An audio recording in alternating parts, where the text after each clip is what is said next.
Hola, ¿qué tal? Bienvenidos. Ante la declaratoria de emergencia sanitaria emitido en marzo del 2020, se han tomado diversas medidas para mitigar la propagación del COVID-19, tales como la sana distancia, el resguardo domiciliario, la suspensión de actividades en el sector público y privado. Ahora se han dictado nuevas importantes medidas en la estrategia para la reapertura de las actividades económicas a que se refiere el acuerdo de la Secretaría de Salud publicado en el Diario Oficial de la Federación el 29 de mayo de 2020. Sin embargo, dichas medidas no contemplan de manera clara un tema importantísimo como lo es la impartición de justicia. Soy Daniel Nápoles, bienvenidos al Instituto de Difusión Jurídica Ciudad del Carmen, Campeche. Y para hablar sobre el tema del día de hoy, la impartición de justicia en tiempos de pandemia, está con nosotros Sergio Alfonso Pech Jiménez. Él cuenta con los siguientes estudios: licenciatura en Derecho cursada en el año 1996 a 2001 en la Facultad de Derecho de la Universidad Autónoma del Carmen, en Ciudad del Carmen, Campeche. Además, cuenta con la especialidad en habilidades directivas cursada en el año 2005 a 2007 en la Facultad de Ciencias Económicas y Administrativas del área socioeconómica de la Universidad Autónoma del Carmen, en Ciudad del Carmen. También cuenta con la especialidad en Derecho Corporativo cursada en el año 2005 a 2007 en la Facultad de Derecho de la Universidad Autónoma del Carmen. También tiene especialidad en Derecho Privado cursada en el año 2014 a 2015 en la Facultad de Derecho de la Universidad Autónoma del Carmen. Cursó la maestría en Derecho Privado actualmente a partir del 2015 en la Universidad Autónoma del Carmen. Cuenta además con la maestría en Juicios Orales, cursada en el año 2017 al 2018 en la ciudad de Villahermosa, Tabasco, impartida por el Centro de Estudios Carbonell. Cuenta además con la maestría en Argumentación Jurídica, cursada en el año 2019 en la ciudad de Villahermosa, Tabasco, impartida por el Centro de Estudios Carbonell. Actualmente se encuentra cursando el doctorado en Derecho a partir de 2019 en el Instituto Universitario de Alta Formación. En cuanto a experiencia laboral, en abril de 1997 a agosto de 2001, fungió como auxiliar jurídico del despacho de los licenciados en Derecho Higinio Estañón Dorantes y Fabián Cobat Rosado. En agosto de 2001 a julio de 2009, participó como gerente de administración de la empresa denominada Multiservicios Amasaji SADCB. También en agosto de 2010 a septiembre de 2012 sirvió como dictaminador sanitario de la Comisión para la Protección contra Riesgos Sanitarios del Estado de Campeche, con residencia en Ciudad del Carmen, Campeche. En octubre de 2012 a septiembre de 2015 colaboró como coordinador de asuntos jurídicos en el municipio de Carmen, Campeche. Desde el año 1997 hasta la presente fecha, se desempeña como socio fundador del despacho Delgado y Pech, desempeñándose como abogado postulante en las áreas de derecho civil, mercantil y familiar dentro de los juzgados del Segundo Distrito Judicial del Estado de Campeche.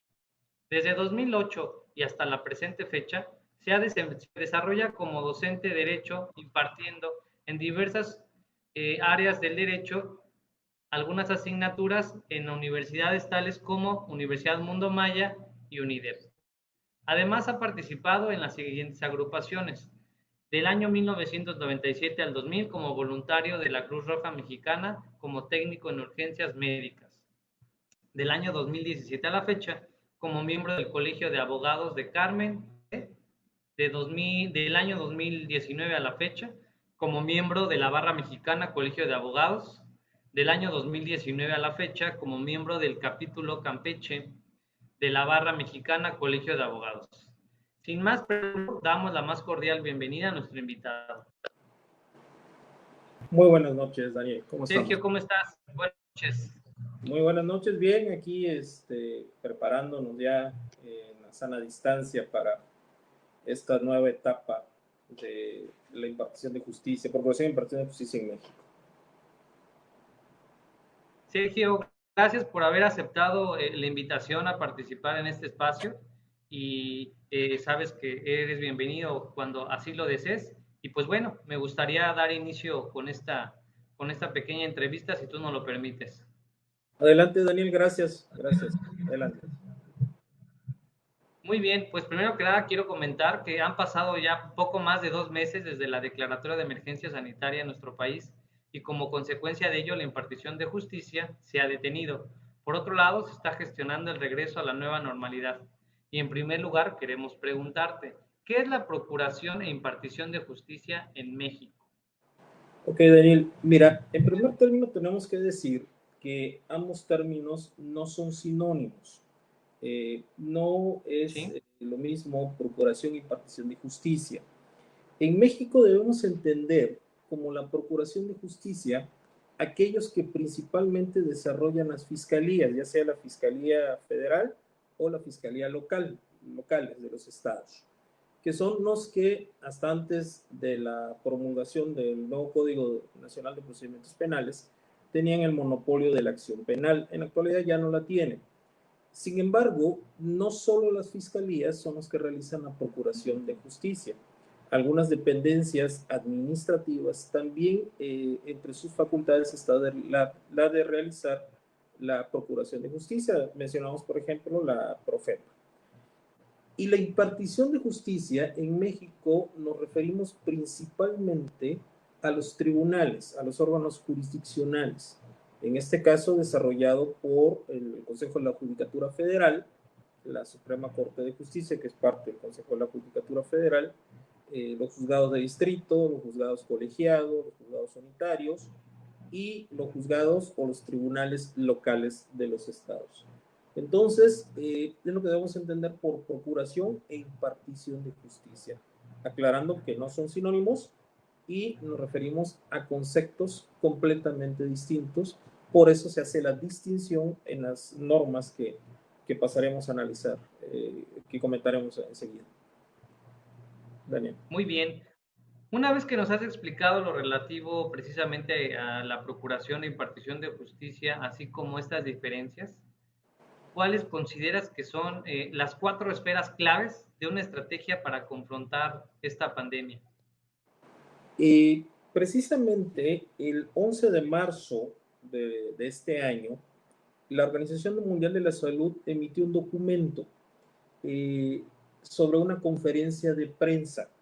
El documento fue llamado Alocución de la apertura del director general de la Organización Mundial de la Salud, rueda de prensa sobre COVID, celebrada el 11 de marzo, perdón, 2009. En aquel entonces se hablaba en este documento que llevábamos 118,000 casos confirmados de COVID-19 y 4,291 defunciones.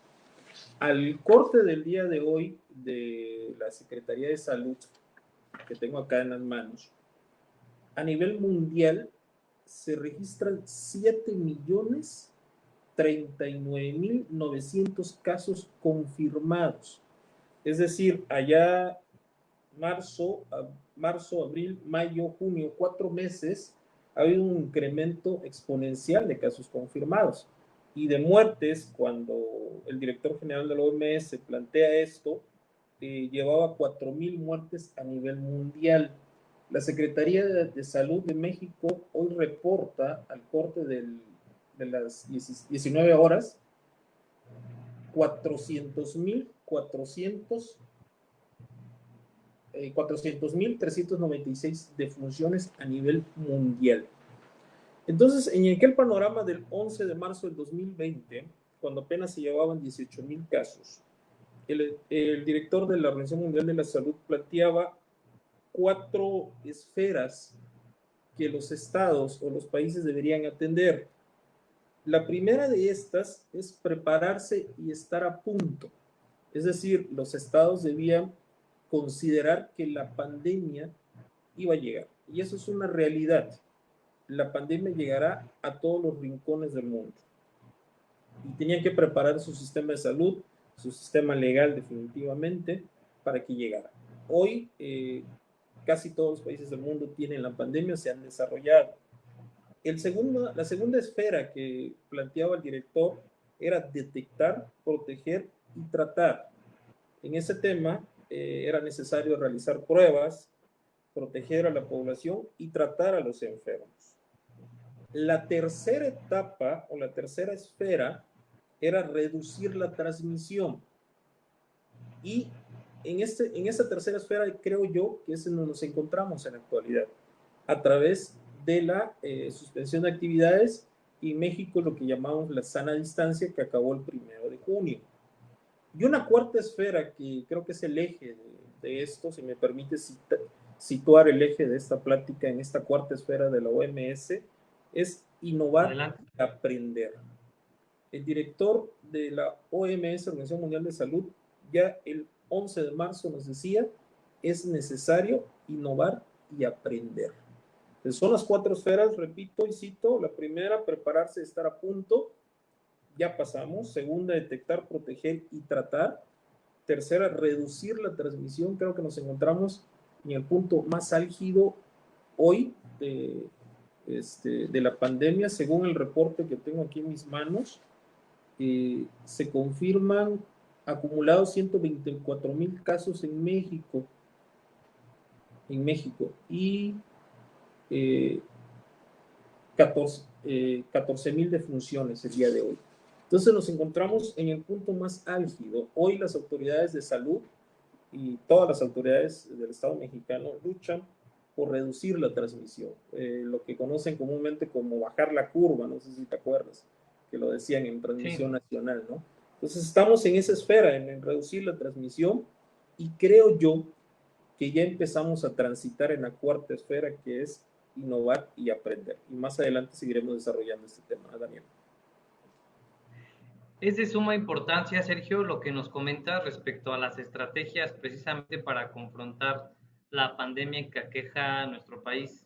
En ese contexto y en relación a lo que anteriormente nos comentabas, ¿por qué innovar y aprender de estas esferas importantes para la procuración e impartición de justicia? Lo primero que tengo que acotar, Daniel, es que el sistema mexicano de derecho se vio impactado desde la primera etapa de la epidemia. ¿Cómo es esto? Cuando en México preveíamos, tuvimos 3 meses aproximadamente antes del primer caso registrado, un mes del primer caso registrado en China, a que llegara a México, el sistema de salud se empezó a preparar y se establece de manera permanente lo que se conoce como el Consejo Nacional de Salubridad.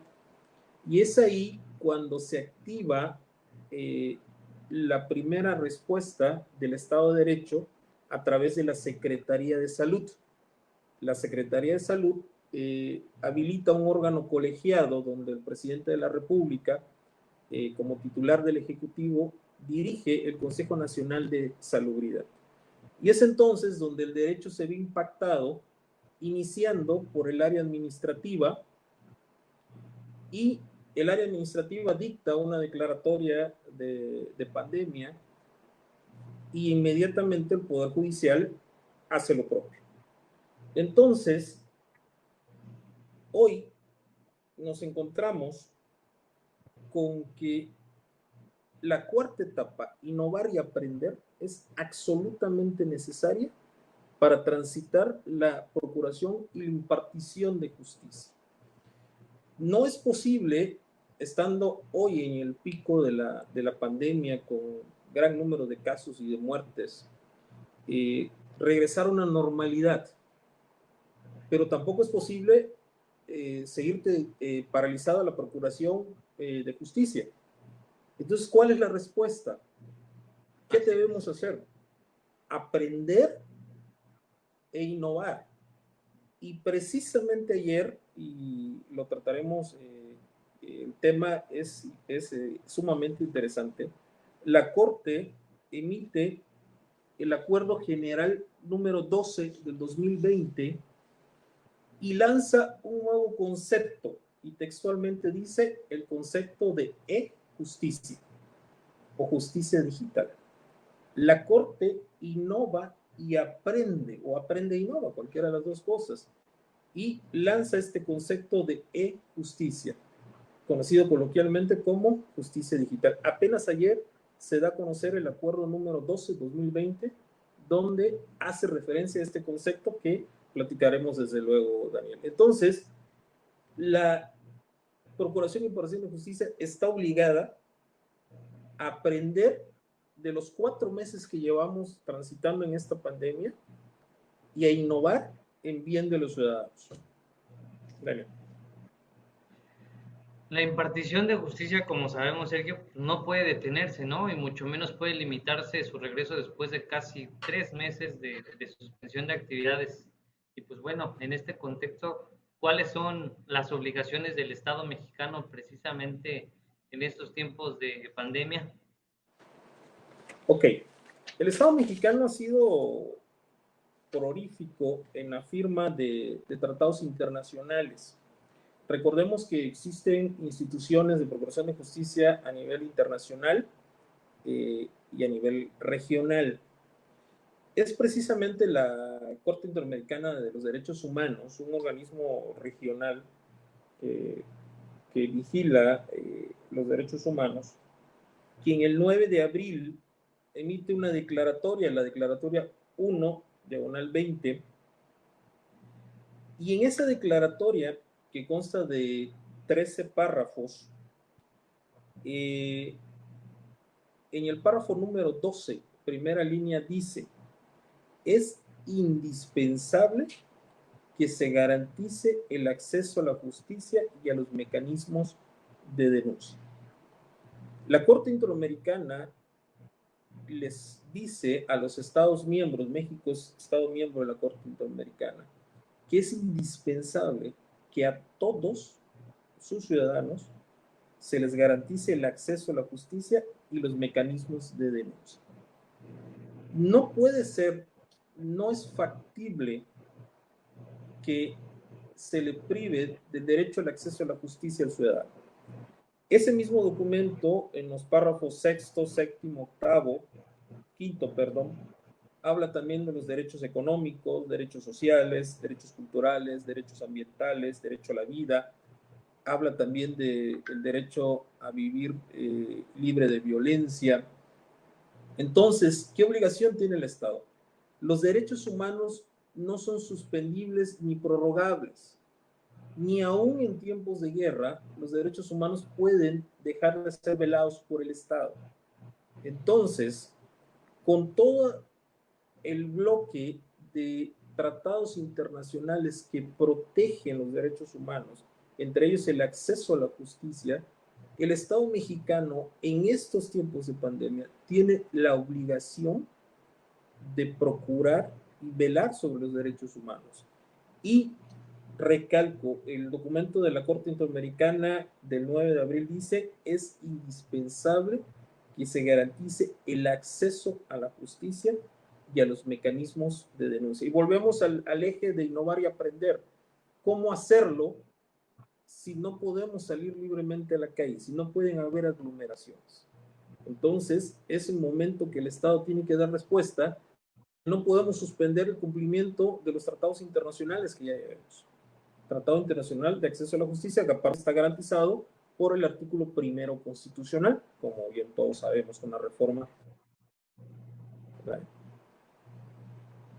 Retomando un poco el tema del regreso a la nueva normalidad, ¿cuál es la importancia de las medidas de contingencia precisamente en los órganos jurisdiccionales? Ok, como ya dijimos y establecimos, todo ciudadano mexicano tiene derecho al acceso a la justicia. ¿Sí? Y ese derecho al acceso a la justicia es integral. Debemos poder acudir a los tribunales sin miedo a enfermarnos. Y no solo el justiciable, no solo el que pide justicia, sino también el personal que opera el sistema de justicia. Es un derecho humano a la salud. No podemos darle prioridad sobre los derechos. No puede haber una colisión de derechos. Obviamente el derecho a la vida es primero, sin duda alguna, pero el derecho al acceso a la justicia también lo es. Entonces, las medidas de contingencia que implementen los órganos jurisdiccionales deben ser en la medida de proteger tanto al justiciable como al operador del sistema de justicia. Y es por eso que, que se emiten las circulares, los acuerdos, donde se limita el acceso o conglomeraciones a las personas. Porque, insisto, la Procuración de Justicia no se puede parar, la impartición de justicia no se puede parar, pero el ciudadano también tiene que garantizar que cuando acuda, cuando tenga la necesidad de acudir a los órganos de impartición de justicia o de procuración de justicia, sea un ambiente limpio y libre de peligros para su salud. Entonces es sumamente importante que los órganos jurisdiccionales tomen las cartas en el asunto. Yo tuve la oportunidad de acudir al juzgado de distrito de Ciudad de Campeche, que es el que nos queda más cerca, y realmente las medidas de seguridad son muy buenas, son excelentes. En el Tribunal del Estado también tuve la oportunidad de acudir. Ahí no te puedo decir porque ni siquiera nos dejaron pasar, pero supongo que también son buenas. Y yo creo que eso se debe velar, insisto, tanto por el justiciable como por el operador del sistema de justicia en México, Daniel.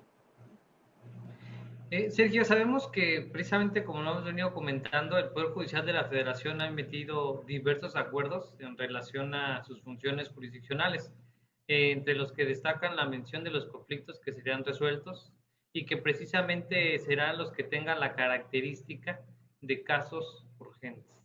En ese sentido, ¿cuáles son los cambios que surgieron al implementar la nueva figura denominada casos urgentes en la impartición de justicia?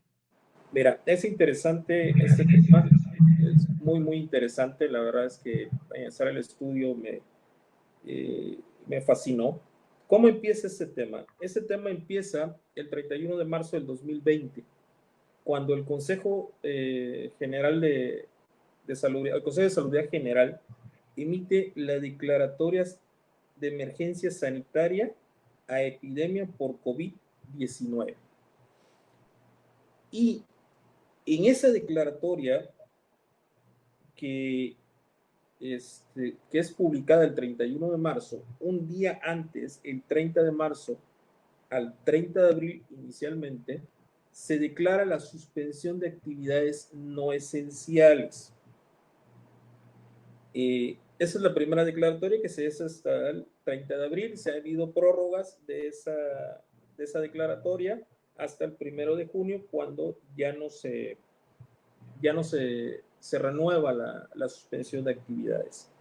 Y es precisamente en ese acuerdo de declaratoria de emergencia nacional, el 31 de marzo, donde en el artículo primero,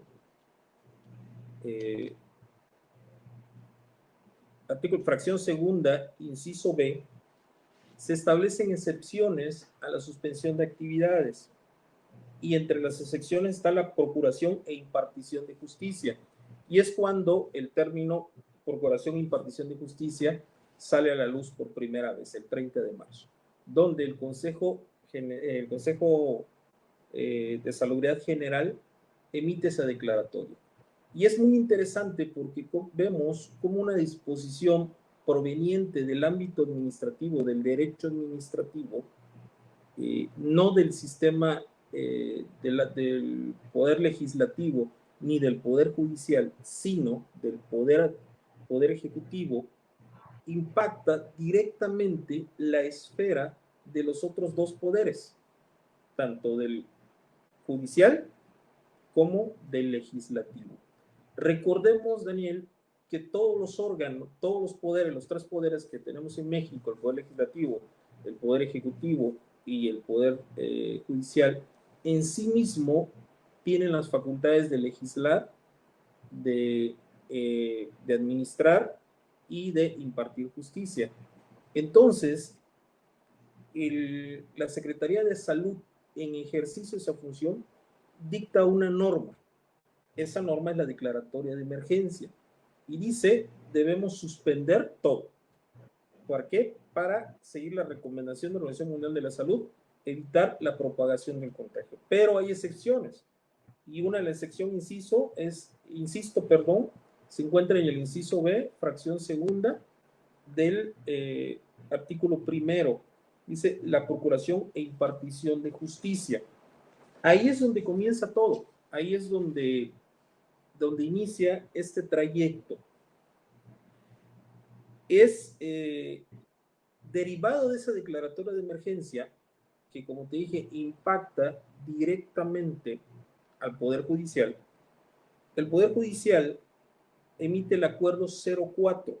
Esto lo emite y es publicado el 20 de marzo. Y en el acuerdo 04 es donde por primera vez se menciona el término casos urgentes. Tengo que aclarar que los casos urgentes ya se encontraban establecidos en la ley de amparo, en el artículo 15 y en el artículo 48 de la ley de amparo vigente. Sin embargo, la denominación no era tal. Eran interpretados como casos urgentes, pero no existía esa denominación. Entonces, es en este acuerdo, y en el acuerdo 04, donde se denomina casos urgentes. Y el Consejo de la Judicatura dice suspensión de actividades, suspensión de plazos, solo se atenderán casos urgentes. ¿Cuáles son esos casos urgentes? Los contemplados en el artículo 15, artículo 48 de la ley de amparo. También hace mención al artículo quinto, sexto y séptimo del Código Penal para los centros de justicia penal federal, etcétera. Pero efectivamente se refieren a los contemplados en el artículo 15 y 48. Y es cuando se menciona por primera vez el concepto de caso urgente, que vuelvo a insistir y hacer la connotación. Ya se encontraban establecidos en la norma vigente, en el derecho positivo, a través de la ley de amparo, pero no existía la denominación de caso urgente. Entonces, en un primer término, el 20 de marzo, la Corte dice, solo vamos a atender casos urgentes. En el acuerdo del 27 de abril, el acuerdo 8, la Corte emite, obviamente, otro nuevo acuerdo y dice, ya se prorrogó, ya no podemos seguir con la suspensión, tenemos que ampliar. Y es en el acuerdo 08 del 27 de abril donde se amplía los casos urgentes. Si hoy consultamos el acuerdo 08, podemos tener el catálogo, el primer catálogo que establece el Consejo de la Judicatura de los casos urgentes y te enumera cuáles son los casos urgentes que se mencionan en ese momento. El acuerdo 08 del 2020. Y estamos hablando del 20 de marzo, en el acuerdo 04, el 27 de abril, en el acuerdo 08, y ayer se emite el acuerdo 13-2020, donde la Corte dice, ahí viene el término innovar y aprender, Daniel. Dice, ya hemos transitado de marzo a abril con casos urgentes. Tenemos que transitar de mayo a junio, pero ya no podemos seguir ampliando el catálogo de casos urgentes. ¿Okay? Ya no podemos seguir ampliando. Entonces, ¿qué hacemos? En el acuerdo 13 es donde, si me permite citar textualmente, Daniel, porque... Adelante, Sergio, por favor. En el considerando cuarto, en la parte conducente, dice, la indisoluble vinculación entre ambos derechos se materializa a través del concepto de e-justicia. Al respecto, el Consejo de la Judicatura Federal reconoce el avance y desarrollo de la infraestructura y servicios de las tecnologías de la información y la comunicación son herramientas transversales para el fortalecimiento y la impartición de justicia. Entonces, la Corte dice, tenemos que innovar. no podemos seguir ampliando el catálogo de casos urgentes. Es imposible. Ya en marzo ya planteamos unos casos urgentes. Lo ampliamos en abril. ¿Y en junio qué vamos a hacer? ¿Ampliamos otra vez los casos urgentes? No, ya no se puede. Entonces, insertan el concepto de justicia y dicen, todos los juicios de amparo podrán ser tramitados en línea. Y cito, todos los juicios de amparo podrán ser tramitados en línea, de todas las materias, no solo de la materia penal ni familiar, sino ahora administrativo, civil, mercantil, cualquier materia de amparo podrá ser tramitado en línea. Ya no podemos sujetarnos al concepto de caso urgente. Entonces, Daniel, vemos cómo en un mes transitamos un concepto relativamente nuevo. Ese concepto tiene la vigencia de un par de meses y dice, ya no podemos seguir con este concepto. Ya no es posible transitar con casos urgentes. Se tiene que abrir la Procuración de Justicia porque aparte es un compromiso internacional que traemos con los tratados internacionales.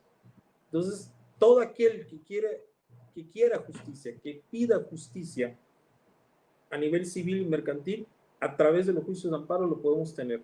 Un poquito antes de entrar a la charla, el Tribunal Administrativo, del Contencioso Administrativo, también se adhiere al Consejo de la Judicatura e implementa la e-justicia a través de los medios tecnológicos.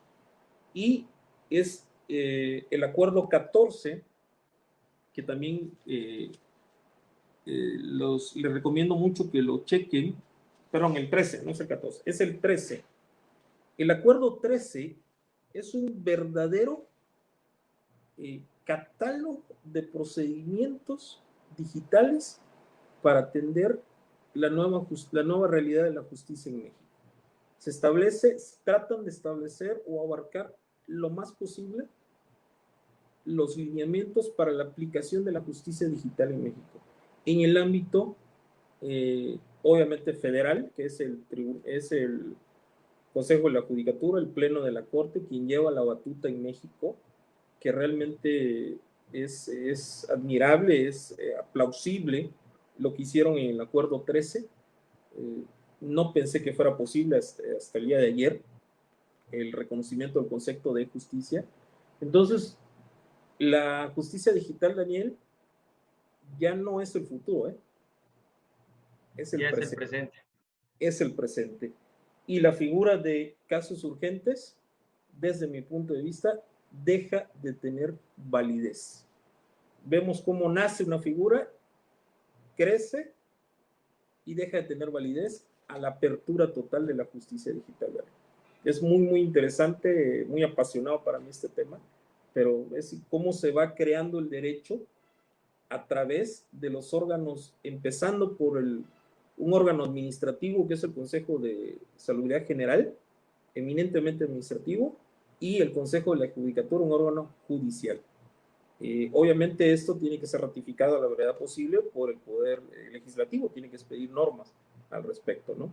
Estas normas son completamente válidas, completamente constitucionales, porque son reglamentarias, están dentro de sus facultades, cabe aclarar, pero es impresionante cómo la creación de normas, cómo se va innovando y aprendiendo en el camino y se va haciendo realidad este concepto tan interesante, ¿no? Que yo creo que da para mucho, da para un estudio muy profundo de carácter científico, una tesis o algo referente para esto, ¿no? Daniel. Así es, Sergio, y justamente como lo comentábamos hace unos días que tuvimos comunicación precisamente para esta entrevista, afortunadamente se suscitó hasta el día de hoy y precisamente hay la oportunidad de que nos explique, bueno, de que nos menciones, ¿no? Este acuerdo donde se innova, porque si hubiese sido antes nuestra entrevista, pues quizás no hubiese habido el espacio, ¿no? Las cosas se fueron dando y aprovechándolo como la comunicación aquí en frente de la audiencia, pues hago la cordial invitación para que si tú lo tienes bien a considerar, pues hablemos precisamente de esa nueva modalidad de la e-justicia en este espacio. Gracias, te lo agradezco. Pues, si es posible, nos prepararemos esperemos lo suficiente para poder platicar sobre el nuevo concepto que implementa en la Muy bien, Corte y el acuerdo, ¿no? muy bien, pues la invitación ya está hecha, ya nada más quedamos en espera de que tú nos indiques y pues bueno, para seguir con esta charla, Sergio, el uso de las tecnologías se ha disparado exponencialmente en esta pandemia y todos hemos tenido la necesidad de involucrarnos de manera directa o indirecta en su utilización. Sin embargo, es una tarea difícil para todos aquellos que no hemos tenido contacto con las nuevas herramientas tecnológicas. En este contexto, ¿cómo puede afectar la pandemia a los despachos, órganos jurisdiccionales que no quieren innovarse? Mira, la abogacía, el derecho nos enseñan en las facultades, el derecho es un ente cambiante, Daniel. El antiguo despacho donde el abogado salía de la facultad de Derecho y se trasladaba a su oficina y ponía fuera de su oficina una placa de hierro forjado, diciendo abogado, y se sentaba en su escritorio de madera y ejercer, esperar que llegaran los clientes y ejercer el derecho. Ese concepto ya no existe. Hace tiempo que dejó de existir. El abogado, como el lobo solitario, no sobrevive ya. Hoy los abogados tenemos un nuevo reto con las tecnologías de la comunicación. Pareciera que estamos peleados con el concepto. La realidad es que hoy, en el nuevo sistema, en el tránsito de la e-justicia, es indispensable que los abogados tengamos una firma digital, tengamos una FIDEL, tengamos una FIEL, contemos en nuestro despacho con internet de banda ancha, no solo el internet básico, sino que necesitamos tener un internet de banda ancha. Contemos con dispositivos móviles con suficiente capacidad e innovación tecnológica para estar hipercomunicados. Es la nueva realidad de los despachos.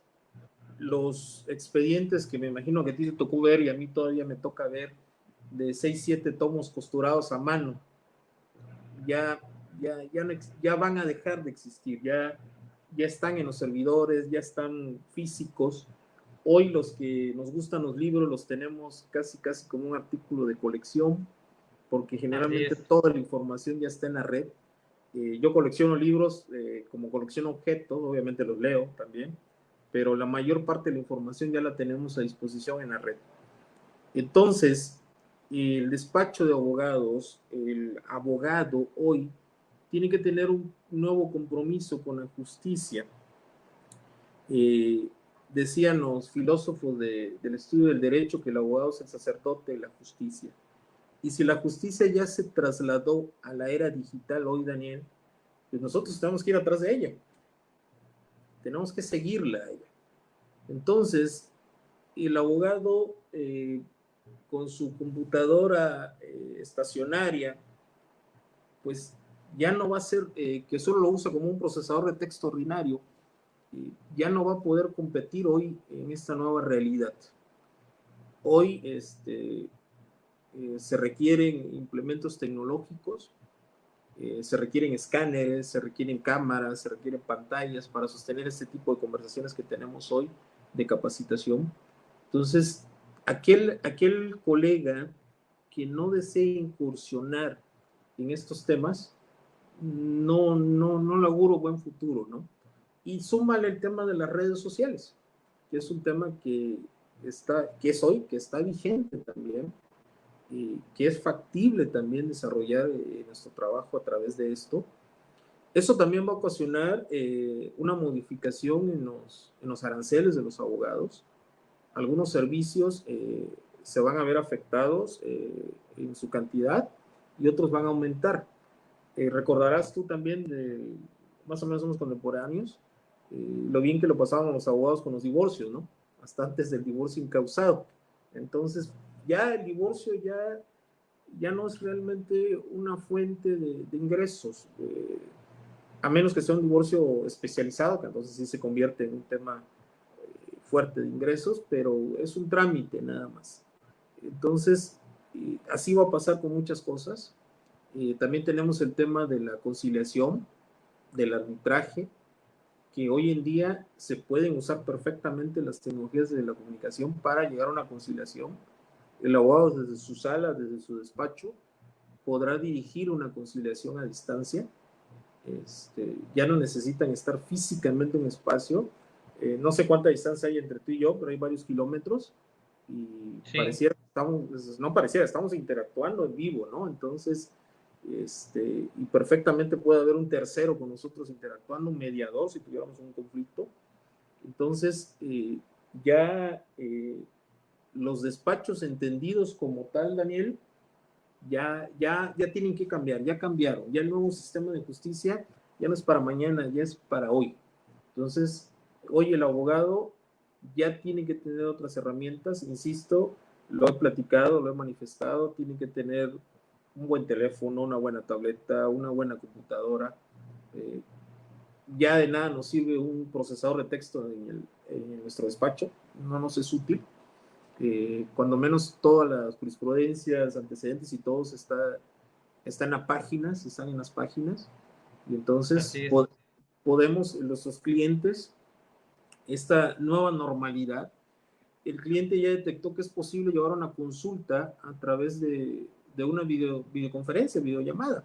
Entonces ya no tiene que trasladarse al despacho del abogado. Ya el cliente puede ser atendido desde la comodidad de su casa, si así lo requiere. E insisto, tenemos que ser muy inteligentes también, porque hay un tema ahí importante. La implementación de la nueva justicia digital tampoco implica necesariamente el abaratamiento de los costos de los abogados, porque también hay que invertir en tecnología. Todo esto que mencioné no es barato, no es algo Por económico, supuesto. cuesta efectivamente. Entonces también esa parte hay que trasladarle el conocimiento al cliente en esta situación. Entonces, contestando tu pregunta, sí, es un impacto directo la pandemia. Yo espero que todos los compañeros abogados se profesionalicen en el manejo de la tecnología de la información. Por eso cuando me invitaste a esta charla con el instituto que diriges, tu proyecto, te lo decía fuera de cámara y te lo digo ahorita, me parece sumamente interesante que ayudes a llevar esta información y a capacitar a los colegas no solo en el derecho, sino en el manejo de las nuevas tecnologías de la información. Antes de la pandemia, Daniel, ya con esto me termino de concluir el tema, hablábamos de la inteligencia artificial en el derecho, del robot, de la inteligencia artificial Watson, no sé si lo viste mencionar. En Inglaterra se Sí, está probando Watson, que es un programa legal. Antes del inicio de la pandemia hablábamos de Watson. Imagínate qué desarrollado está ahorita Watson y en qué momento nos vamos a encontrar, ¿no? Entonces, eh, acabo de leer hace unos minutos, igual, cómo el creador de Zoom se hizo multimillonario en 3 meses. Entonces, el, la realidad del nuevo abogado es la realidad que tú y yo estamos viviendo en estos precisos momentos. Es la realidad digital, Daniel. Es el acercamiento a través de los medios electrónicos digitales. Y el despacho que no lo entienda, el abogado, el colega que no lo entienda, va a sufrir, yo creo, en este tema. Daniel. en, en efecto, Sergio, y como te comentaba anteriormente, es todo un reto la implementación de las herramientas tecnológicas para un gran sector de la población por su desconocimiento, por su inaccesibilidad o bien por lo complejo que puede ser. ¿Cuál es el mayor reto que consideras de pasar de una justicia tradicional a una justicia digital? Yo creo que el mayor reto, Daniel, es la resistencia al cambio. Eh, nos es difícil transitar eh, el cambio, nos es difícil aceptar el cambio. Eh, platicamos aquí cómo los conceptos surgen, el concepto de caso urgente, el concepto de innovar y aprender, y de pronto ya cambió un nuevo concepto que es el de justicia, y el cambio es brusco y no es nada amable para los abogados, no es nada amable para nosotros el cambio. Entonces, yo creo que el principal reto es la resistencia al cambio. estamos obligados, el Estado mexicano está obligado a impartir justicia. No es posible que se paralice la impartición de justicia.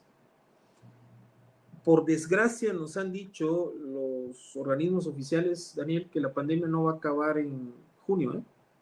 Dicen que en octubre va a haber un pico, algunos hablan de noviembre, y mientras los científicos médicos encuentran una solución a este virus, esta situación se va a seguir desarrollando, Daniel. Esta normalidad, nueva normalidad, llegó para quedarse. Tenemos que aceptar este tema. Tenemos que aceptar que tenemos que innovar e aprender, traernos el bagaje del pasado, todo el aprendizaje del pasado, no desecharlo porque no podemos desecharlo, sino implementarlo en nuevas técnicas de impartición de justicia. El Poder Judicial Federal creo que entendió bien el concepto. El acuerdo 13, que por cierto, Daniel, me gustaría, si es posible, compartir el documento, porque ahí viene la referencia de los acuerdos, si pudieran consultar los acuerdos que cité. Y en el acuerdo 13, Daniel, se establecen todo lo relativo a estos temas, ¿no? Es importante que los órganos jurisdiccionales de los estados sigan el camino que sigue la Corte. Tenemos, bajo mi conocimiento, Querétaro, Nuevo León, Jalisco un poco, Coahuila y Yucatán, implementando la nueva modalidad de impartición de justicia digital. Y la pregunta es, ¿y los demás estados como para cuándo? Entonces, ya hay estados que ya están implementando el nuevo modelo de justicia, incluso un poquito antes que la Corte, ¿eh? Entonces, los estados faltantes deben seguir el ejemplo de la Corte. Tienen que innovar en su infraestructura, tienen que dotar de internet a sus juzgados, tienen que dotar de computadoras, de equipos suficientes, de plataformas, a los operadores de los sistemas de impartición de justicia, y tienen que hacerlo ya. Ya no puede ser para el otro mes, yo no creo que aguante para el otro año. Menos, lo dije al revés. Yo creo que es ya que tienen que innovar, ya que tienen que implementar este nuevo modelo, y la principal reto es la resistencia al cambio. Sí se puede, sí es factible, sí es medible, sí se pueden aplanar los peros, y sí se puede transitar. Mientras los científicos hacen su trabajo de combatir esta epidemia que nos ha causado demasiado caos en el país y en el mundo completo, Daniel. Y viéndolo desde una manera objetiva, pues sí te ha causado, como lo dices, ¿no? Bastante malos sabores de boca esta pandemia, pero también es una forma de renovarnos, ¿no? En cuanto al tema de la justicia, así como lo refieres, ¿no? Y retomando lo que comentabas de compartir el documento, salvo tu mejor opinión, al final de la charla nos puedes apoyar dejando el link o el documento en la transmisión, ya que se va a quedar guardada en la página donde estamos transmitiendo. Sí, claro, lo haremos con gusto. Y pues bueno, mucho hemos escuchado sobre derechos humanos y la violación de estos en la pandemia. Sabemos que a partir de la reforma del 2008 a la Constitución Federal se ha dado mayor difusión a estos y creado instituciones para su protección, pero ¿cómo influyen los derechos humanos en esta pandemia? ¿O qué se habla de estos derechos humanos en pandemia? Es el eje rector, el respeto al derecho humano. de todo esto, de esta pandemia. La nueva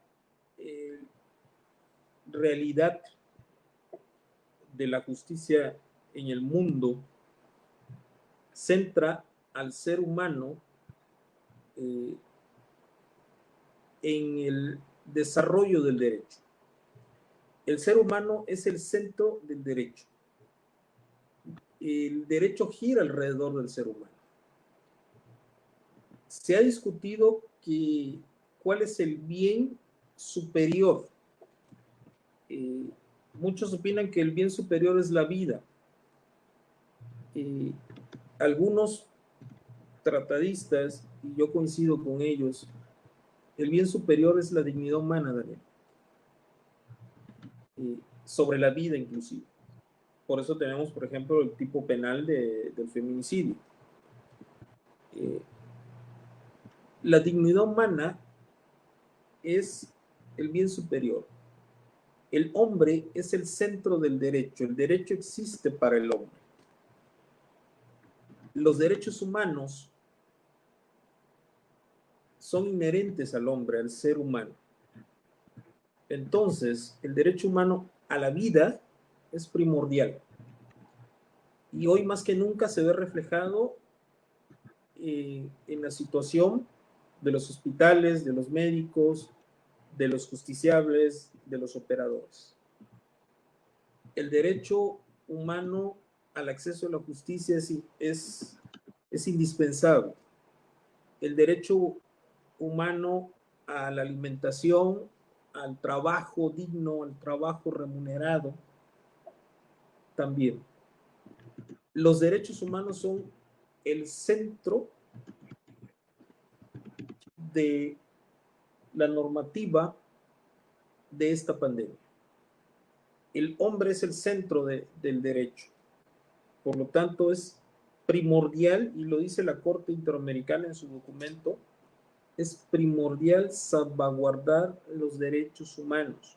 Los derechos humanos son, por principio, improrrogables, no se pueden suspender, ya lo mencioné, ni aún en casos graves, ni aún en tiempos de guerra. Loretta Ortiz en su libro de Derecho Internacional lo mencionaba.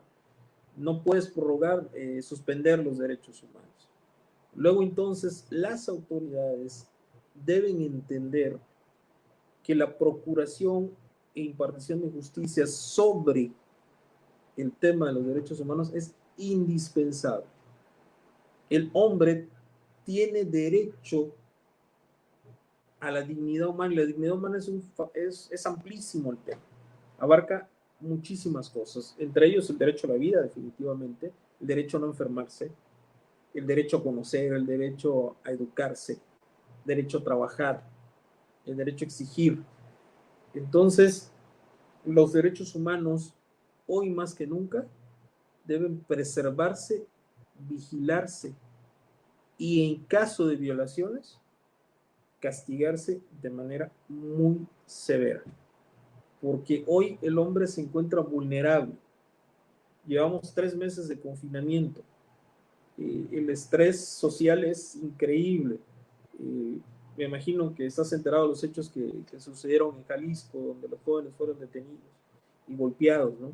Entonces, es un estrés social, si me permites. No soy sociólogo, pero es un estrés social. Y entonces las autoridades tienen que ser congruentes con esto. Los jóvenes, los tienes 3 meses encerrados, tienen que salir a protestar. No puedes golpear hasta la muerte a una persona que no trae cubrebocas, como pasó en Jalisco, ¿no? Con Giovanni. Lo detienen los policías por no cargar cubrebocas y lo entregan 1 o 2 días después muerto. No se puede, no puedes hacer eso. Hoy el ser humano está vulnerable y es responsabilidad del Estado mexicano el respeto de sus derechos humanos. Es el centro de la pandemia, los derechos humanos. Aquí, por eso es el confinamiento, por eso es la sana distancia, para preservar la vida, que es un derecho humano imprescindible. Daniel. Gracias, Sergio. Hay algunas preguntas que nos hicieron llegar vía inbox a nuestra página. Y pues bueno, hemos seleccionado algunas están por llegar, quizás, y bueno, también a nuestra audiencia, los invitamos a formular preguntas en caso de existir, alguna inquietud, y pues bueno, ahorita vamos a dar paso a la primera de ellas, va a aparecer ahorita aquí en la pantalla para pedir tu ayuda a responderla. Claro.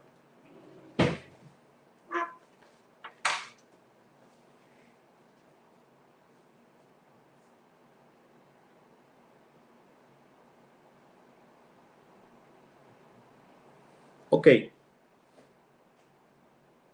El sistema de defensa de los derechos humanos que establece la Corte Interamericana exige agotar el derecho interno. Es importante que tener claro que para denunciar una violación a los derechos humanos ante la Corte Interamericana es indispensable agotar el derecho interno, los órganos de justicia de procuración internos. Por eso es tan importante que los órganos no suspendan actividades. Si después de agotar el derecho interno no es posible obtener la justicia y el respeto a los derechos humanos, es la Corte Interamericana quien se encargará de hacer valer esos derechos. México ha tenido malas experiencias en estos temas. El caso Radilla Pacheco es emblemático, el caso Campo Algodonero, los últimos que se acaban ya del caso del aeropuerto. México ha recibido sentencias en contra que han sido emblemáticas, no solo México, muchos países de Latinoamérica. De México te puedo mencionar 2 sentencias emblemáticas, el caso Radilla Pacheco y el caso Campo Algodonero, que el caso Radilla Pacheco da origen al caso Varios 912, que a su vez da origen a la reforma del 2011, y el caso Campo Algodonero da origen al tipo penal de feminicidio en México. La Corte Interamericana está para velar los derechos, pero sí es necesario agotar el derecho interno antes de acudir a la Corte Interamericana de Derechos Humanos. Gracias, Sergio. Estoy copiando aquí la siguiente pregunta. Ahorita va a aparecer aquí en el chat.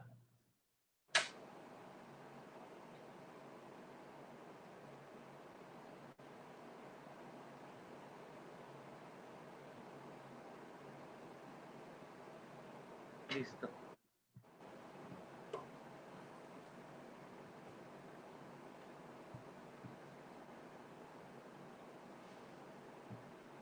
Sí, sí, el juicio de amparo es el medio primordial para hacer valer el derecho del acceso a la justicia. Es esencial. Aquí se tiene que plantear, desde luego, de manera concreta y correcta el concepto de agravio. Acuérdense que tenemos que hacer una ponderación entre el derecho a la vida y el acceso a la justicia. El juez encargado tiene que hacer un ejercicio de ponderación y con el criterio que ha establecido la Corte con el último acuerdo que mencioné, sería interesantísimo saber qué van a determinar los tribunales de distrito respecto a estos temas. Creo, y corrígeme si me equivoco, el experto en la materia es tú, la Junta Federal ya está implementando el sistema de justicia digital, según tengo entendido. Es correcto, ¿verdad, Daniel? Lo que realizó fue a través de un boletín, un comunicado en el que hace saber a los usuarios, litigantes y público en general, digamos, una primer parte, ¿no? De lo que se vislumbra como una nueva modalidad. Sin embargo, lo que anotó, lo que puntualizó fue, en primer punto, la revisión de expedientes a través de una modalidad tipo consulta en esa página para saber el estado procesal de los expedientes. Eso es lo que toca a la Junta Federal, que fue un boletín recientemente emitido, no recuerdo si fue ayer o anteayer, pero realmente esas son las bases, ¿no? Iniciales. Quiero pensar que es algo que es un antecedente pues para lo que viene, ¿no? Sí. A lo mejor ya hablando algo más avanzado puede ser el caso de la Ciudad de México, que está realizando juntas de aveos, o en este caso de conciliación, y bueno, pues están haciendo convenios, y en estos convenios el secretario de Acuerdos está dando fe de la entrega de dineros, de efectivo, de cheques o de valores a los trabajadores vía remota. Eso De creo que hecho, la es Junta ya emitió su manual, ¿no? De justicia digital, también lo compartí en mis redes sociales, creo también. La Junta local la Ciudad de México, ¿no? Entonces sí, es el medio idóneo, es el medio idóneo. Por desgracia, la Junta local no se ha pronunciado al respecto. Esperemos que pronto se pronuncie la Secretaría de Trabajo y Previsión Social, porque recordemos que la impartición de justicia en materia laboral depende del Poder Ejecutivo, no del Poder Judicial, a pesar de que hay una reforma que pronto veremos en camino, Daniel, de donde pasa la justicia del Poder Ejecutivo al Poder Judicial a través de los tribunales de conciliación de arbitraje. Entonces, pero hoy depende del Poder Ejecutivo, cuando menos en el estado de Campeche, depende en todos los estados, del Poder Ejecutivo, la Procuración de Justicia, en el Procuración de Administración de Justicia, en el ámbito laboral, depende del Ejecutivo del Estado, de la Secretaría de Trabajo del Estado. Entonces, sería interesantísimo un amparo en este tema y la resolución del juez de distrito que le tocara conocer este tema, ¿no? Así es, Sergio. Sí, en efecto, pues estamos en la implementación precisamente de la reforma, y hay 10 estados que van a arrancar ahorita en el ámbito local con la implementación de esta reforma, y pues entre ellos está el estado vecino de Tabasco, Chiapas, Estado de México, y pues solo por mencionar algunos, ¿no? En el ámbito local, insisto, a partir del 1 de octubre, pues ya van a estar arrancando. Hemos checado o hemos seguido puntualmente, de manera particular, el Estado de México. Tienen unas ideas muy, muy buenas que han servido de base para otros estados, incluso el Estado de México, junto con su personal y los encargados de la implementación, han sido invitados a diversos estados que también van a tener arranque precisamente el 1 de octubre, y pues con muy buenas ideas, muy buenas cuestiones innovadoras, y pues ellos van con todo. Ellos ya hicieron el comunicado de que con pandemia, sin contingencia, ellos el 1 de octubre van a arrancar con esta modalidad. Tengo una pregunta más, nada más la estoy terminando de transcribir, si me lo permites. Sí, claro. Muy interesante la participación, realmente.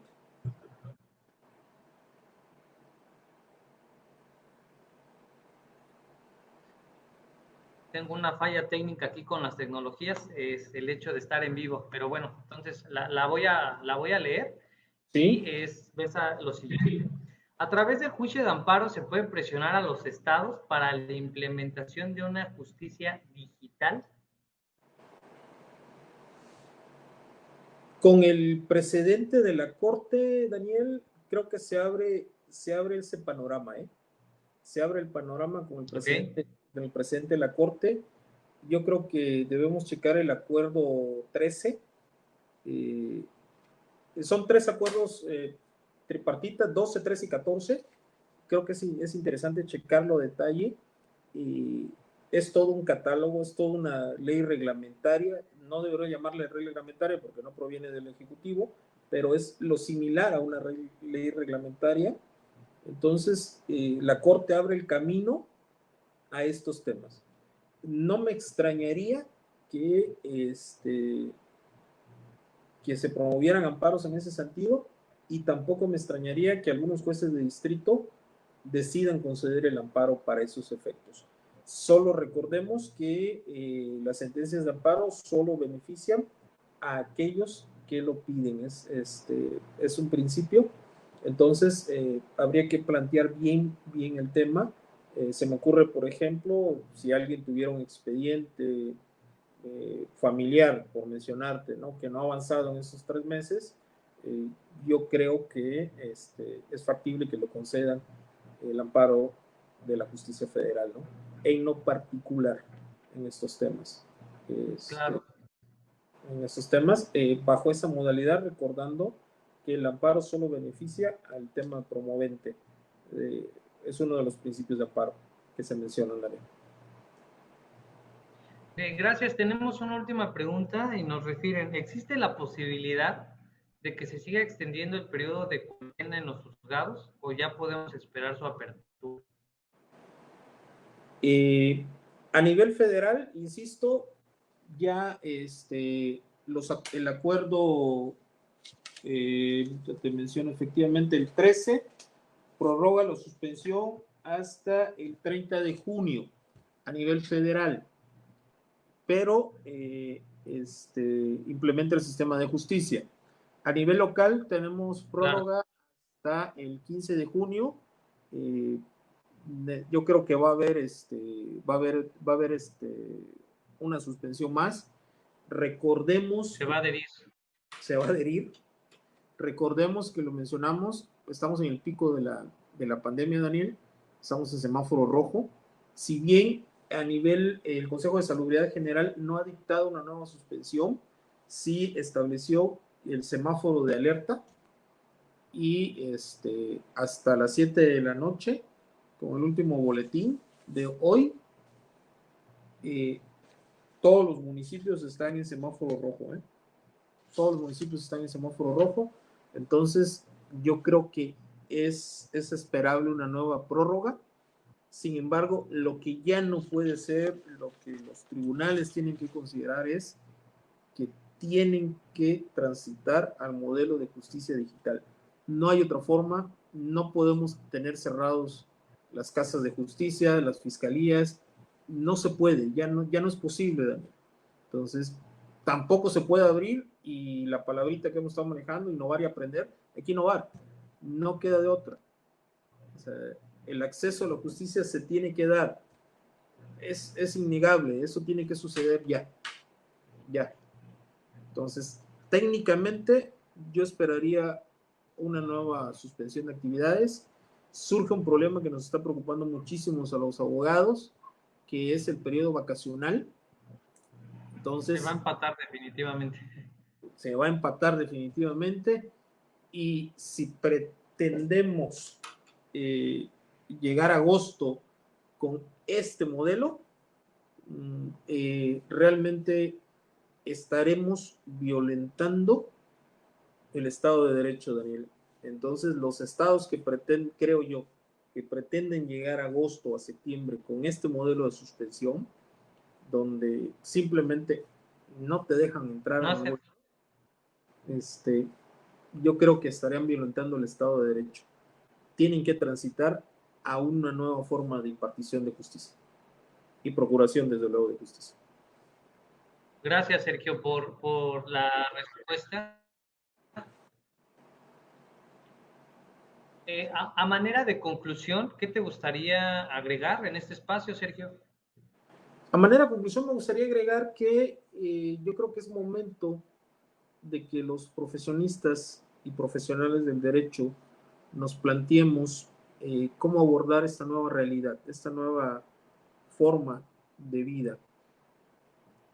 Como mencioné, el derecho es cambiante, la justicia ya emigró, así está en España, así está en Europa, en Italia, en Reino Unido, y si la justicia ya está en la era digital, hoy los abogados tenemos que ir hacia ella. No podemos estar desfasados. La realidad supera cualquier norma. La realidad se impone, y la realidad es dura.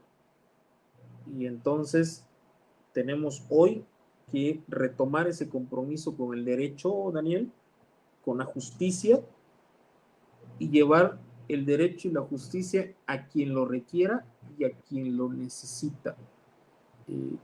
Sabemos todos historias, Daniel, de trabajadores que no han cobrado su liquidación, sabemos todas historias de padres y madres que no pueden ver a sus hijos, sabemos historias de personas cuyas propiedades se encuentran invadidas, sabemos todos historias de personas que no pueden cobrar deudas, no pueden cobrar su dinero,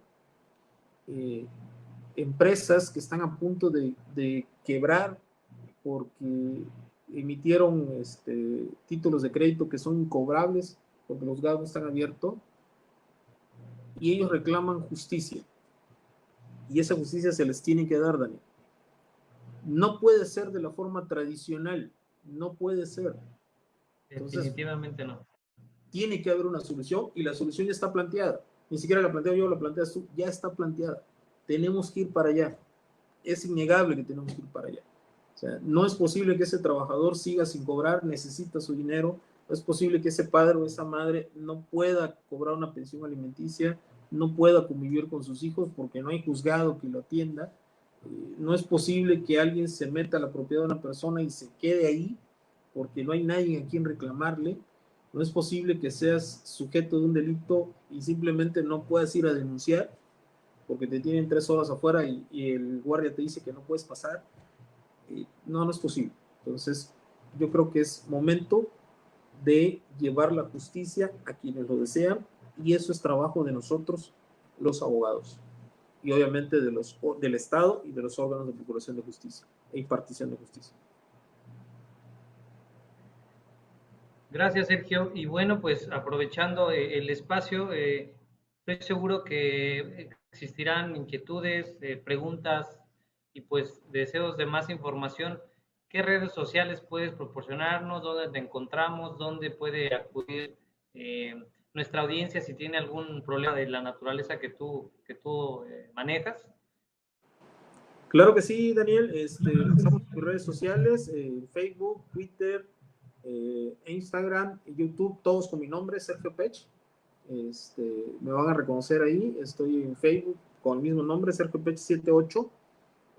Insisto, Facebook, Twitter, Instagram, YouTube. Y ahí están en estas plataformas digitales, están mis teléfonos, WhatsApp, están disponibles, Messenger, mensaje de texto, estamos disponibles para lo que se requiera en estos momentos. Muchas gracias, Sergio. Y pues bueno, no me queda más que a nombre del Instituto de Difusión Jurídica Ciudad del Carmen Campeche, de nueva cuenta darte las gracias por tu participación en estos foros, donde el objetivo es compartir los conocimientos y las experiencias adquiridas. Gracias por la invitación, Daniel. Muy, muy agradecido, muy honrado por la grabación. Gracias a tu público y esperamos que pronto me invites y aquí estaremos. Claro, la invitación ya está hecha, ya nada más quedamos en espera de que tú nos indiques para el tema que sugerí. Perfecto, perfecto, Daniel. Muchas gracias, Sergio, pues que sigas teniendo buena noche y nos vemos en la próxima. Nos vemos en la próxima, gracias. Hasta luego. Hasta luego.